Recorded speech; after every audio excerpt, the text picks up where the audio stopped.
तो देवी भागवत में मां भगवती के जो प्राकट्य की कथा है वो बड़ी सुंदर है महाराज। आप लोगों को तो सब पता है, पर जो अन्य श्रोतागण हैं उनको 90% नहीं पता होगा। बड़ा अद्भुत कथा प्रसंग है, अद्भुत है देवी भागवत में। ये बात है कार्तिक पूर्णिमा की। गोलोक में रास का दर्शन करने के लिए कार्तिक पूर्णिमा के दिन अनेकानेक देवता पहुंचे।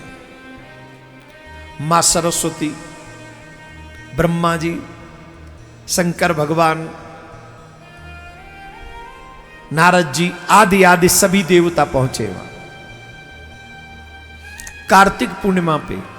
इसीलिए हमारे सभी भक्तों को ये याद रखना चाहिए, जो कन्हैया से प्यार करने वाले लोग हैं उनको ये याद करना चाहिए, पूर्णिमा बहुत महत्वपूर्ण दिवस है। कार्तिक पूर्णिमा पे गोलोक धाम में रास का दर्शन करने के लिए सभी देवी देवता पहुंचे। उस रास में मां सरस्वती गायन कर रही है।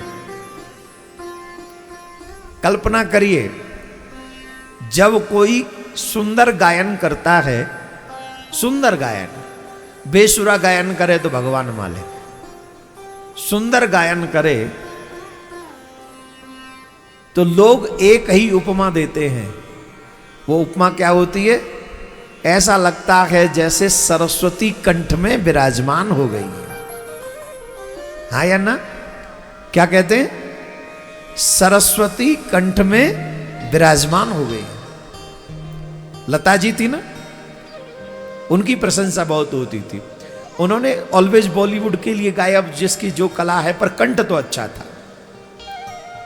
2-4 भजन आरती भी गाए उन्होंने, वो बहुत प्रिय और लोकप्रिय हुए वो। तो लता जी को ये कहते थे कि साक्षात सरस्वती जी गा रही।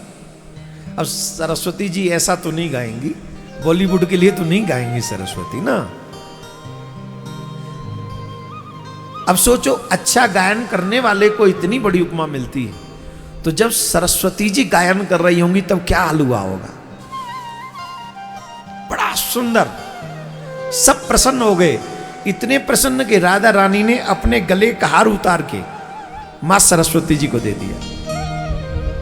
हार के नाम पे मुझे याद आया, मैंने ये इसलिए नहीं उतारी ये माला, ये साधारण माला नहीं है। पुजारी जी ने गंगा मैया का आशीर्वाद पहना है मंदिर में भीतर, तो जब तक कथा नहीं हो जाएगी आशीर्वाद संग रखूंगा। क्या पता नए नए भाव मन में पैदा कर दे माँ, तो और गंगा तो करेंगे।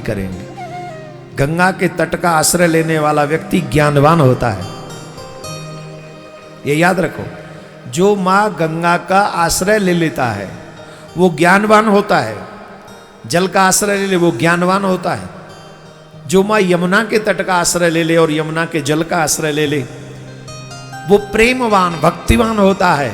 और जो माँ नर्मदा के तट का आश्रय ले ले, उस जल का आश्रय ले ले, तो वह व्यक्ति वैराग्यवान होता है। ये तीनों देवियों का अलग अलग स्वरूप है, गंगा, जमुना और नर्मदा। इसलिए नर्मदा मैया के जो भक्त होंगे वो त्यागी मिलेंगे अधिकांश, और गंगा मैया के भक्तों को मिल लो ज्ञानी मिलेंगे। हरिद्वार से बहती हुई जाती, ऋषिकेश में, हरिद्वार में, गंगोत्री में एक से एक ज्ञानी मिलेंगे आपको। और जमुना जहां के बहती है, वृंदावन में आके देख लो आप, असली प्रभाव वृंदावन में मिलेगा। प्रेम की धारा बहती है। तीनों देवियों का अलग अलग स्वभाव है। तो मां सरस्वती जब गायन कर रही थी तो सर्वेश्वरी राधा रानी ने अपने गले का हार उतार के उनको दिया। ब्रह्मा जी ने भी सुंदर हार उनको दिया। शंकर भगवान ने सुंदर मणियां, दिव्य मणियां, ऐसी मणियां जो ब्रह्मांड में कहीं दृष्टिगोचर न हो, ऐसी दिव्य मणियां शंकर भगवान ने मां सरस्वती को दी। बड़ा सुंदर वहां का उस समय वातावरण था। अचानक से ब्रह्मा जी ने निवेदन किया, ब्रह्मा जी ने क्या निवेदन किया? ब्रह्मा जी ने निवेदन किया शंकर भगवान से, कृपा करके आप भी गायन कीजिए। अच्छा, आप लोगों ने भगवान शिव के तांडव के विषय में तो सुना होगा, गायन के विषय में सुना है?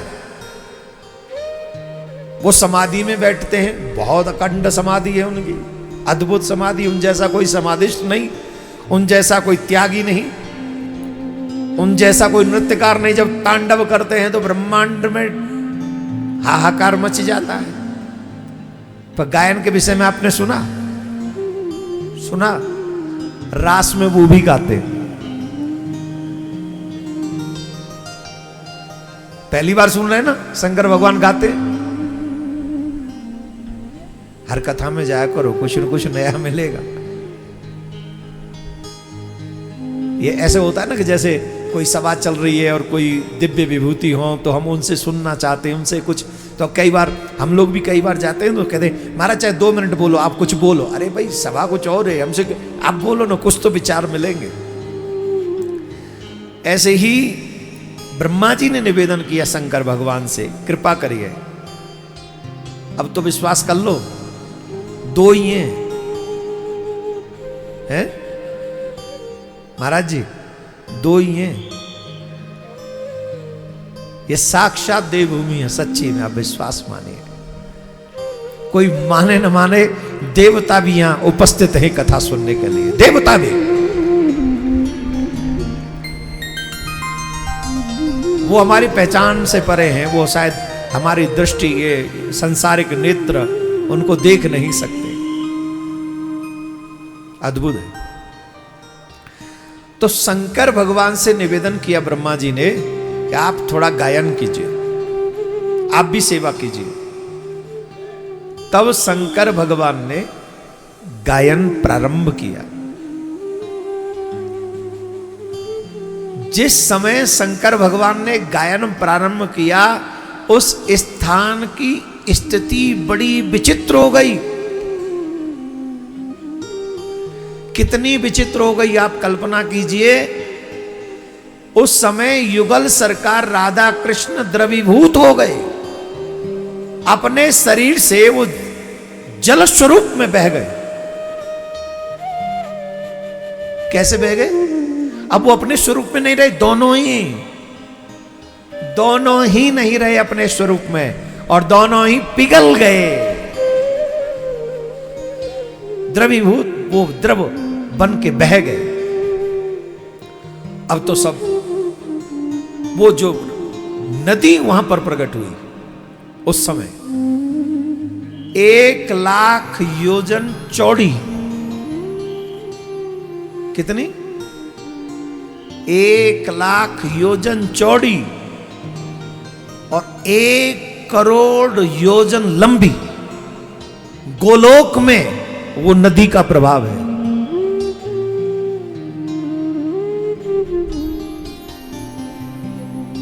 अब राधा कृष्ण वहां कहीं दृष्टिगोचर नहीं हो रहे। तो जब राधा कृष्ण दृष्टिगोचर नहीं हो रहे तो रास कहां? अब तो सब व्याकुल हो गए, सरकार कहां है, सरकार कहां है, सरकार कहां है। तो जब देवताओं ने पुकारा तो उसी जल में से युगल सरकार प्रकट हो गए। ये सभी रसिकों को श्रवण करना चाहिए। ये जो गंगा धारा बह रही है, ये भगवान सर्वेश्वर युगल सरकार के ही अंग से प्रकट हुई भगवती गंगा।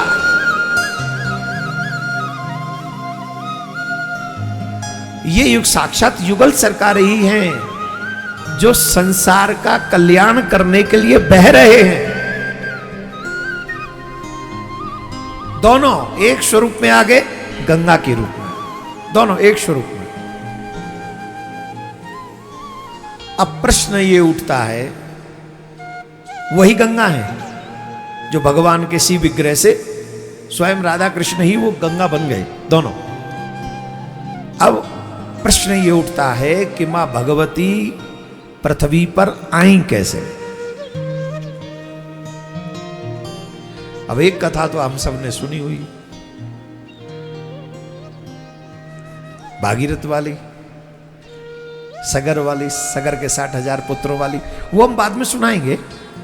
हो सकता है हम आज ही सुना दे, हो सकता है हम कल सुनाएं, सुनाएंगे तो सही वो भी, लेकिन अभी ये सुनो इस कथा के अनुसार कैसे। एक बार श्री कृष्ण गोलोक में विराजमान थे। उस समय सर्वेश्वरी उस आसन पर विराजमान नहीं थी। उस समय वही गंगा दिव्य स्वरूप धारण करके श्याम सुंदर के वामांग में आकर विराजमान हो गई। कहां विराजमान हो गई? भगवान के वाम अंग में विराजमान हो गई और वो वहां विराजमान होकर श्याम सुंदर के रूप माधुर्य का दर्शन करने लगी, अवलोकन करने लगी।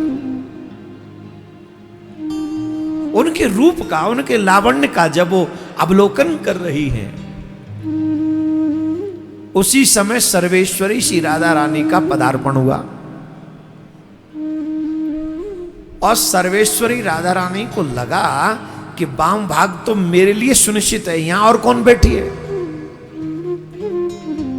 उनको बड़ा क्रोध आ गया और उनके नेत्र जो है वो अरुण की तरह लाल होने लगे। तो भगवान श्री कृष्ण ने देखा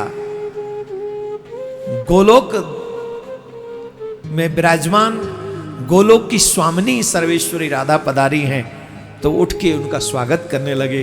वह गंगा भी वहां से खड़ी हो गई और उन्होंने भी उनका स्वागत किया, निवेदन किया, प्रार्थना की।